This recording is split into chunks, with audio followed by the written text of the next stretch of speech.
Ilmu apakah itu dan dari mana pemuda buntung itu memperolehnya? Diam-diam ia merasa gentar sekali. Maklum bahwa kini tingkat kepandaiannya tidak akan dapat menandingi kepandaian pemuda yang mukjizat itu. Pasukan yang dipimpin oleh Su Chiang Kun dibantu oleh Mabin Lomo melanjutkan perjalanan mereka menyerbu sarang Pelian Kaipang. Kekacauan yang ditimbulkan oleh Han Han dan Soan Li tadi tidak mengubah rencana mereka menghancurkan sarang pemberontak. Su Chiang Kun sebagai seorang ahli perang yang pandai maklum bahwa pasukannya akan menghadapi jebakan kaum pemberontak, maka diam-diam dia memecah-mecah pasukannya menjadi 4 bagian. Bagian pertama sengaja ia biarkan untuk dijebak. Akan tetapi diam-diam 2 pasukan menyusul dari kanan kiri merupakan sayap untuk melindungi induk pasukan yang akan dijebak musuh. Sedangkan bagian keempat menggunakan perahu-perahu menyerbu melalui air. Dengan siasat yang lihai ini, bukan pasukan Manchu yang terancam, sebaliknya malah pihak pemberontak yang berada dalam bahaya. Lau Pancu yang sudah mengatur barisan pendam di dalam hutan, menjadi girang sekali ketika melihat pasukan Manchu terdiri dari 205 orang memasuki hutan itu. Memasuki jebakan, memasuki perangkap yang dipasangnya. Hari telah menjelang senja ketika pasukan Manchu itu memasuki hutan yang dijadikan tempat perangkap untuk menyergap pasukan Manchu. Setelah pasukan Manchu yang megah itu semua memasuki hutan, tiba-tiba terdengar suara melengking dan itulah tanda yang diberikan oleh Sin Lian. Dari lubang-lubang dalam tanah menyambar ratusan bahkan anak tanah ke arah 205 orang tentara Manchu yang menggunakan perisai-perisai dan golok menangkis anak panah dan melindungi diri. Akan tetapi ada beberapa orang terjungkal dan beberapa ekor kuda roboh. Selagi pasukan Manchu menjadi bingung karena diserang dari kanan kiri dan depan belakang, para pejuang bersorak-sorak dan berteriak-teriak meloncat keluar dari tempat persembunyian mereka dalam tanah berlubang. Dari balik-balik batang pohon dan semak-semak dari atas pohon dan menyerbu pasukan yang sedang bingung itu. Jumlah anak buah Lau Pancu tidak kurang dari 300 orang dan hampir semua adalah ahli-ahli silat yang pandai. Apalagi di situ terdapat Lau Pancu sendiri yang mengamuk. Dan terutama sekali Lau Sin Lian dan Wan Sin Kiat yang membabati para prajurit Manchu seperti orang membabati rumput saja. Kalau Su Chiang Kun tidak mengatur siasat lebih dulu dengan membagi-bagi pasukannya dan andai kata pasukannya hanya berjumlah 500 dan semua terjebak, tentu akan hancurlah pasukannya. Pasukan induk ini melawan sekuatnya, namun karena mereka diserbu dari 4 penjuru secara tiba-tiba mereka menjadi kacau balau. Para pemberontak atau pejuang sudah merasa girang sekali dan menganggap bahwa siasat mereka berhasil. Tidak sampai setengah malam tentu semua pasukan Manchu akan dapat mereka basmi semua. Demikian ikut Lau Pancu dan anak buahnya.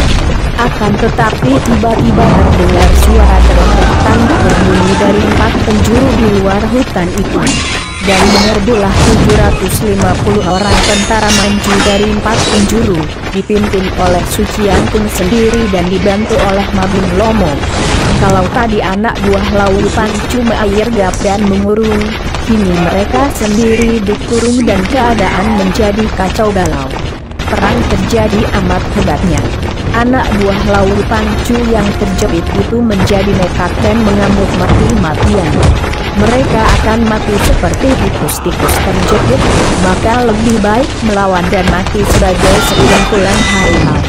Lau Pancu terkejut bukan main. Juga Sin Lian dan terutama sekali Sin Kiat menjadi khawatir sekali. Bukan mengkhawatirkan diri sendiri melainkan mengkhawatirkan Sumoina dan Han Han. Kalau sampai keadaan berubah seperti ini, hanya berarti bahwa Han Han dan Sumoina tentu telah gagal. Namun mereka tidak sempat banyak berpikir karena pihak musuh datang menyerbu bagaikan air membanjir. Dikeroyok banyak lawan, 1 lawan 4 mulai berjatuhanlah pihak pejuang. Di bawah sinar obor yang dipegang kedua pihak tampak darah mencerat, diselingi bunga api berpijar dan teriakan-teriakan bercampur dengan rintihan. Tubuh manusia berjatuhan tumpang tindih, mayat-mayat yang mandi darah mulai berserakan. Lau Pancu yang mengamuk hebat setelah merobohkan tidak kurang dari 20 orang lawan dengan tongkatnya yang lihai, akhirnya roboh juga dengan dada tertembus tombak.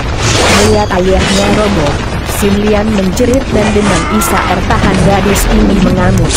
Pedangnya berkelebat seperti naga mengamuk dan tentara musuh yang berani mendekatinya tentu roboh hanya dalam 2-3 gebrakan saja. Melihat kenekatan Sin Lian yang mencoba mendekati ayahnya, Sin Lian menyerbu dan membantunya. Makin melautlah pihak musuh bahwa siasat mereka berhasil. Tidak sampai setengah malam tentu semua pasukan Manchu akan dapat mereka basmi semua. Demikian pikir Lau Pancu dan anak buahnya.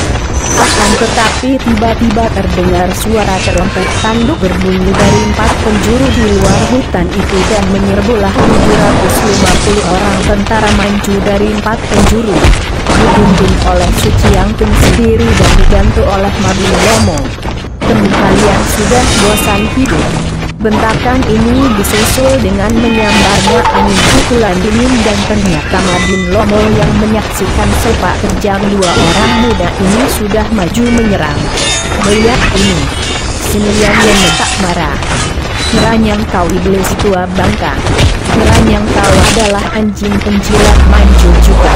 Akan tetapi terpaksa Sin Lian harus membuang diri menghindar dari sambaran angin pukulan Mabin Lomo seperti yang dilakukan Sin Lian.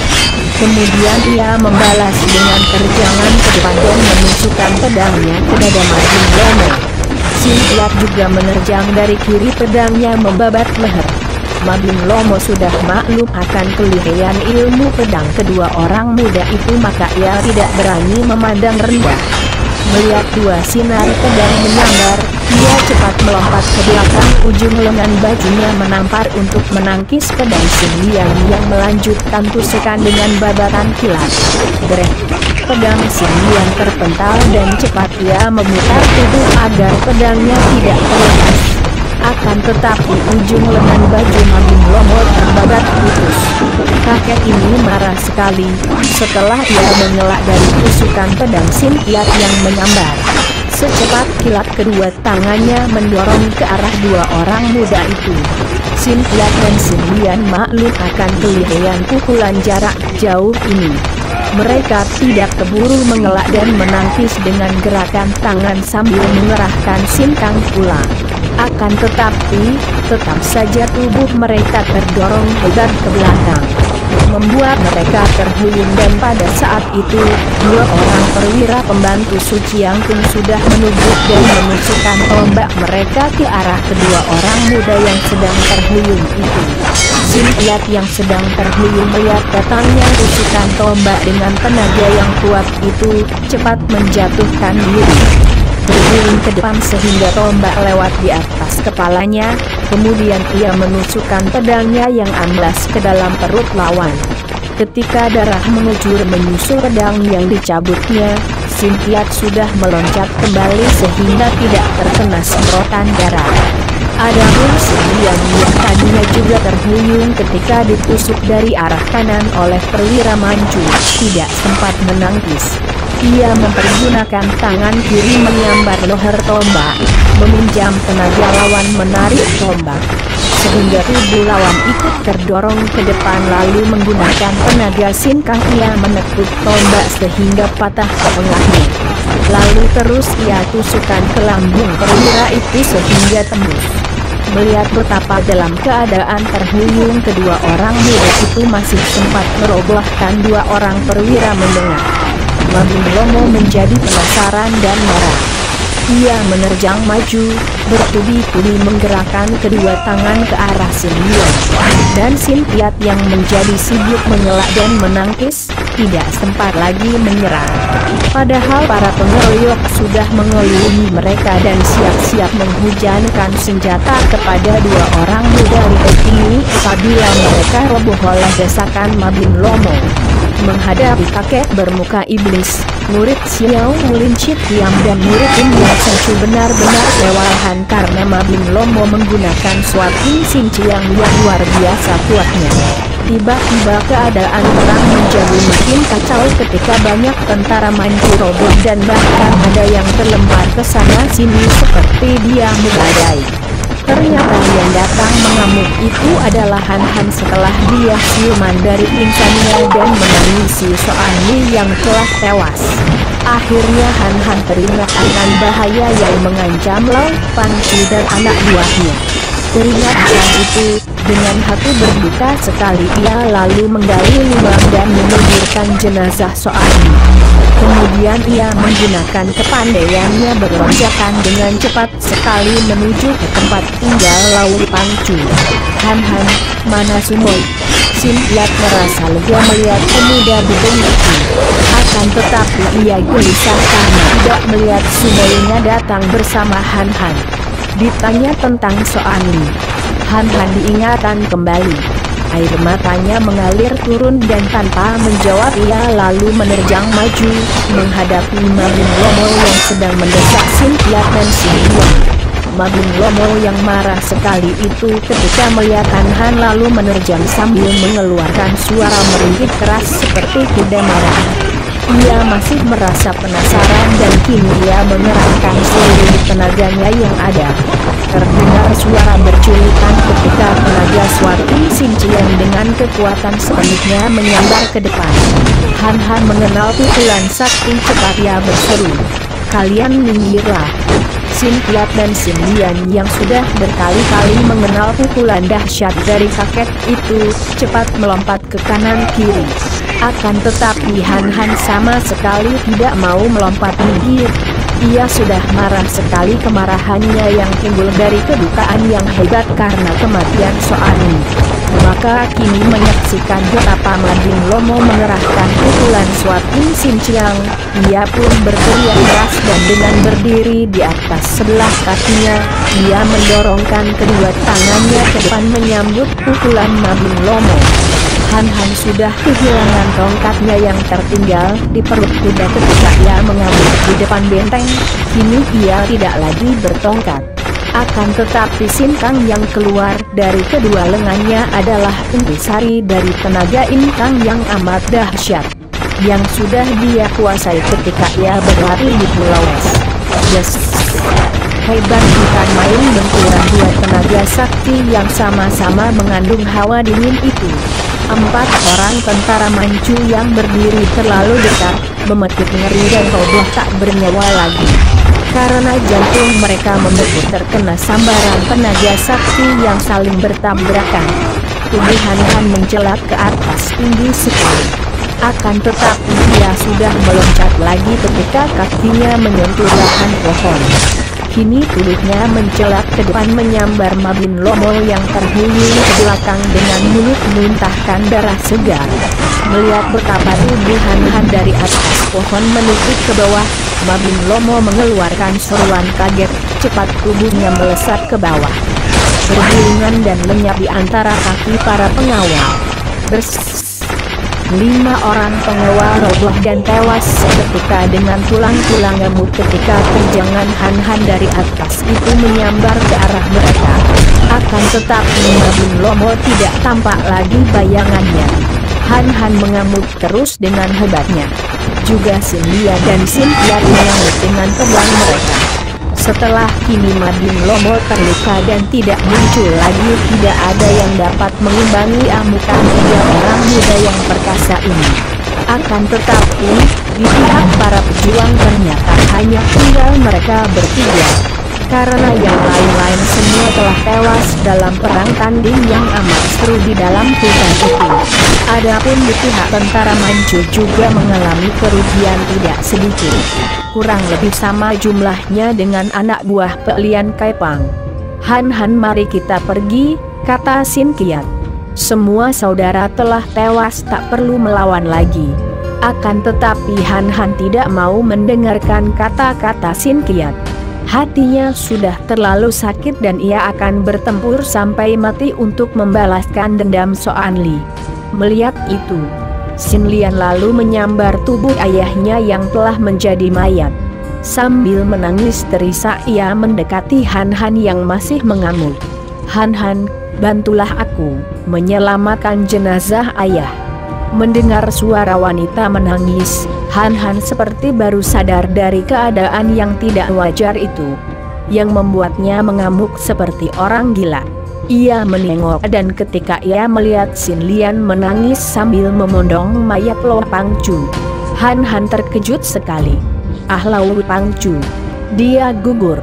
Han Han, tolonglah aku membuka jalan keluar dari sini.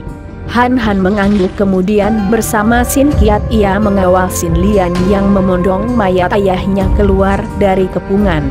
Sebetulnya hal ini tidak perlu karena para pengepung itu tidak ada yang berani mengganggu melihat tiga orang muda itu keluar dari hutan. Mereka telah menjadi jerih menyaksikan sepak terjang mereka tadi. Apalagi sepak terjang pemuda yang buntung kakinya. Sin Lian yang menangis sambil memondong tubuh ayahnya, berlari terus sampai pagi baru ia berhenti di pinggir sungai Huang Ho paling barat, di mana air sungai itu datang mengalir dari utara dan di tikungan itu membelok ke timur. Daerah ini penuh pula dengan hutan dan amat sunyi. Setengah malam mereka tadi berlari, tanpa berkata-kata. Masih tegang dan berduka menghadapi malapetaka yang menimpa Pe Lian Kai Pang. Yang paling gelisah adalah Sin Qiat. Pemuda ini ingin sekali mengetahui akan keadaan sumainya. Ia pun ingin tahu bagaimana pihak Manchu sampai dapat melakukan sergapan seperti itu. Bahkan dibantu oleh Mabin Lomo. Ia menduga bahwa tentu Han Han tahu akan itu semua. Akan tetapi mengingat akan kedukaan Sin Lian, Sin Qiat menahan keinginan tahunya.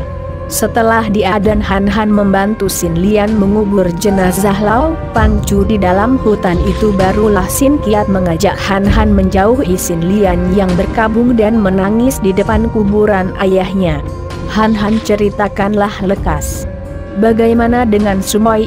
Akan tetapi mendengar pertanyaan ini, Han Han menjatuhkan diri duduk di atas tanah.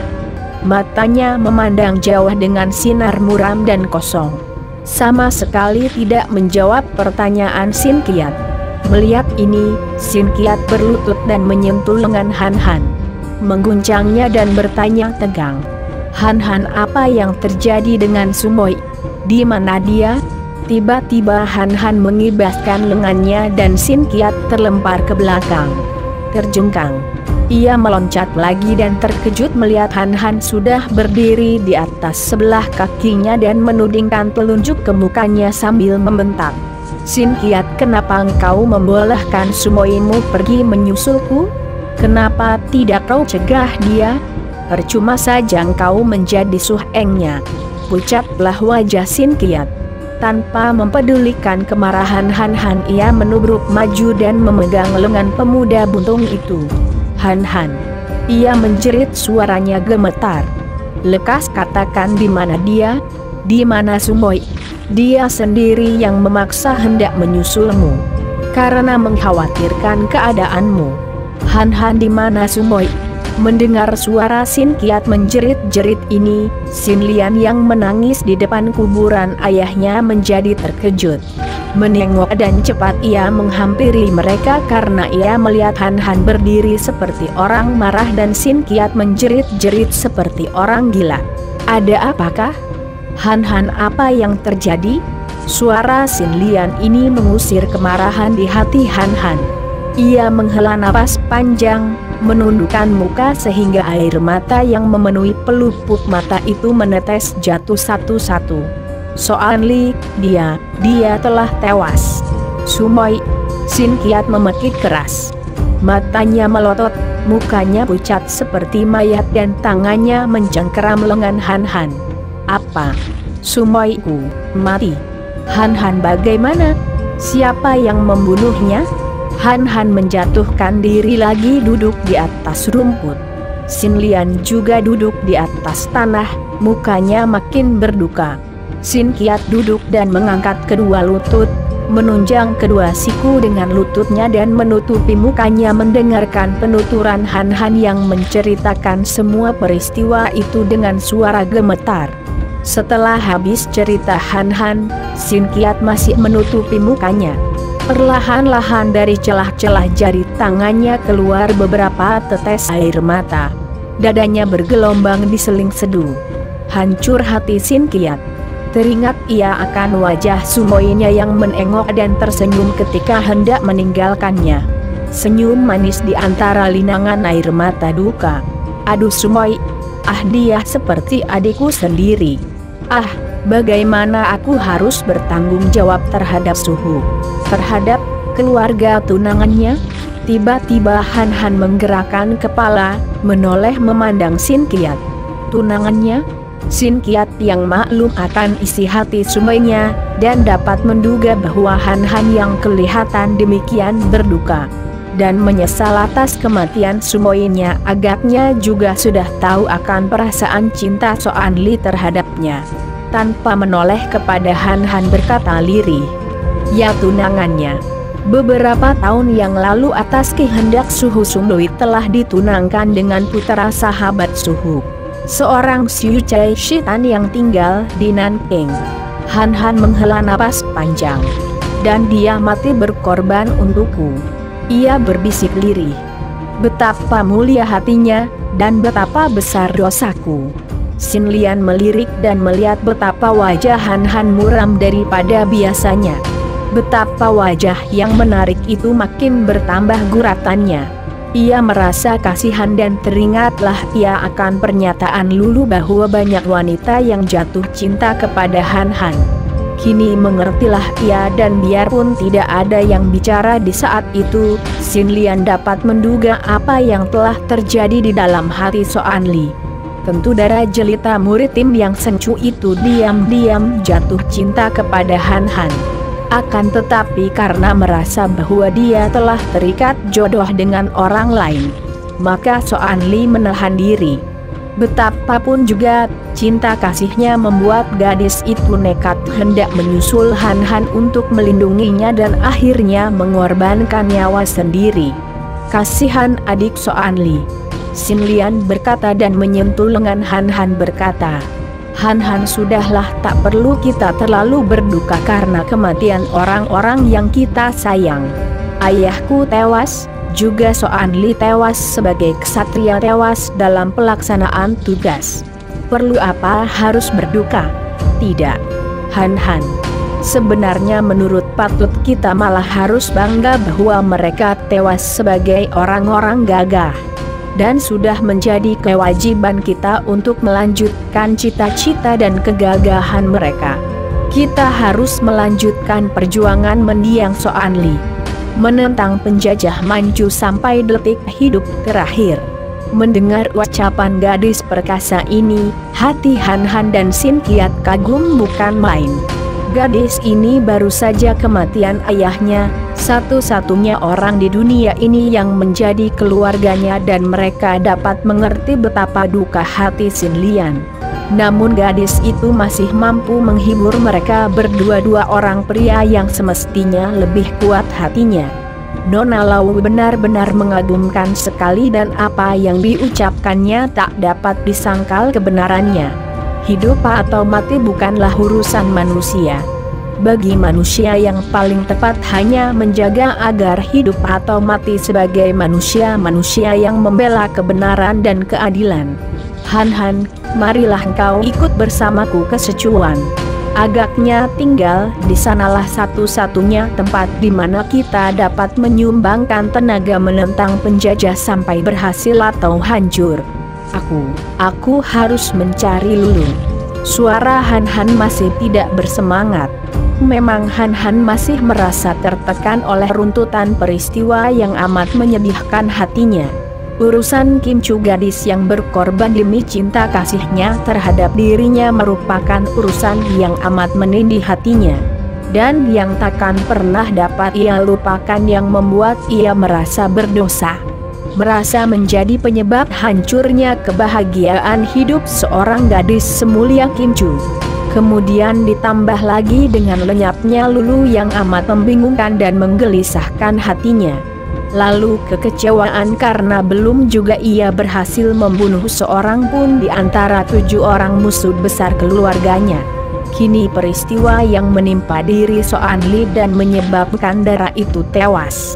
Tewas di depan matanya sendiri sebagai pengorbanan dalam usaha gadis itu yang hendak menyelamatkannya.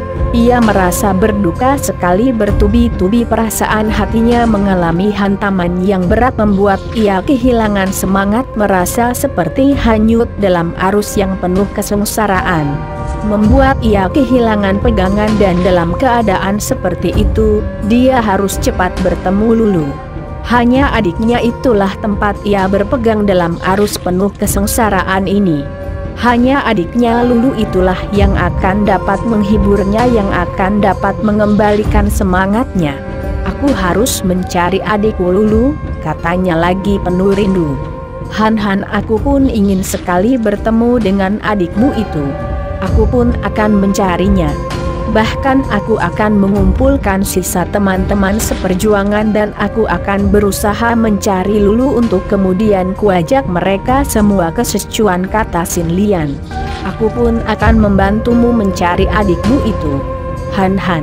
Akan tetapi, mengingat bahwa adikmu pun tentu sedang mencari-carimu seperti yang ia katakan kepada Nona Sin Lian, apakah tidak mungkin kalau dia itu pun pergi mencarimu ke Sichuan?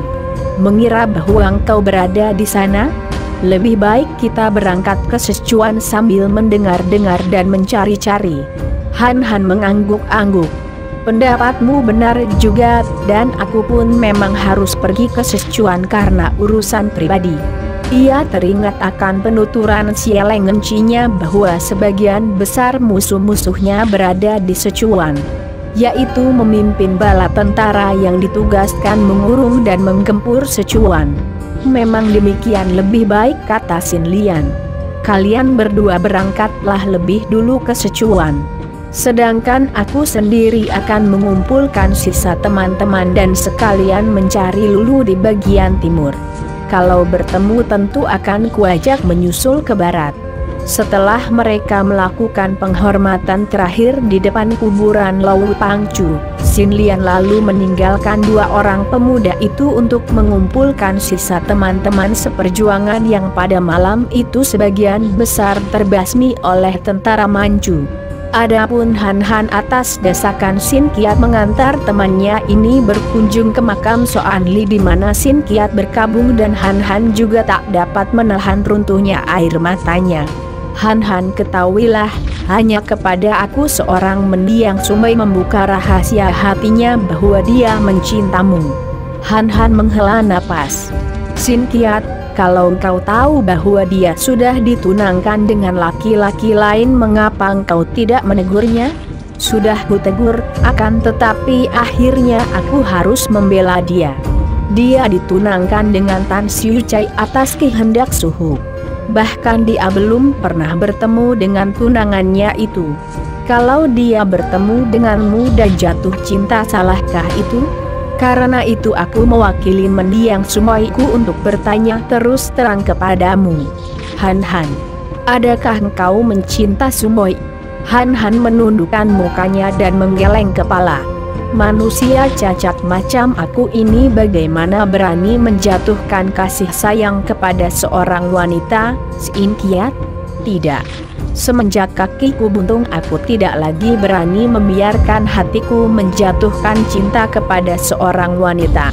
Karena aku maklum bahwa tidak ada seorang pun wanita di dunia ini dapat hidup bahagia di samping seorang suami cacat memalukan seperti aku. Tidak. Aku tidak berani dan tidak dapat mencinta seorang gadis murni, cantik dan perkasa seperti Sumoimu itu. Sin Kiat menarik napas panjang. Di dalam hatinya pemuda ini dapat mengerti akan sikap rendah hati Han ini. Sikap yang mungkin timbul karena peristiwa yang menyedihkan di samping buntungnya kaki pemuda ini. Ia pun tidak mau menyinggung-nyinggung lagi akan hal itu.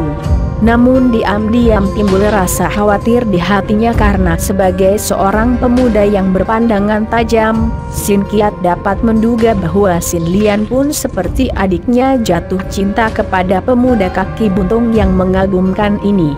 Kaisar Kangxi dari kerajaan Cheng yang didirikan oleh bangsa Manchu adalah seorang kaisar yang benar-benar pandai sekali.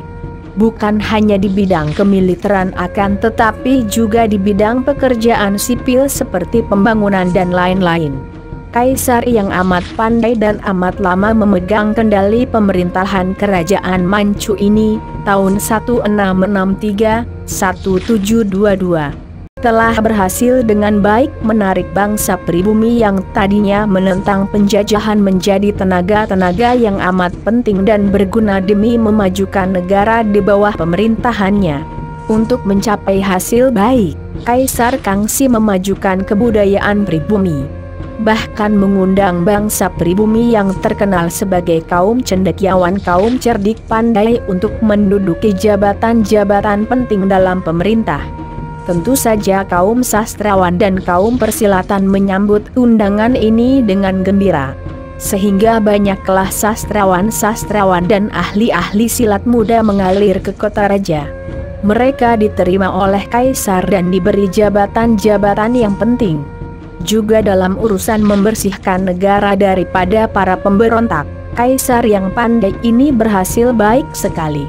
Dengan bantuan tokoh-tokoh Kangou yang kena terbujuk, pula karena memang bala tentara Manchu merupakan bala tentara yang kuat, tahan uji dan berdisiplin.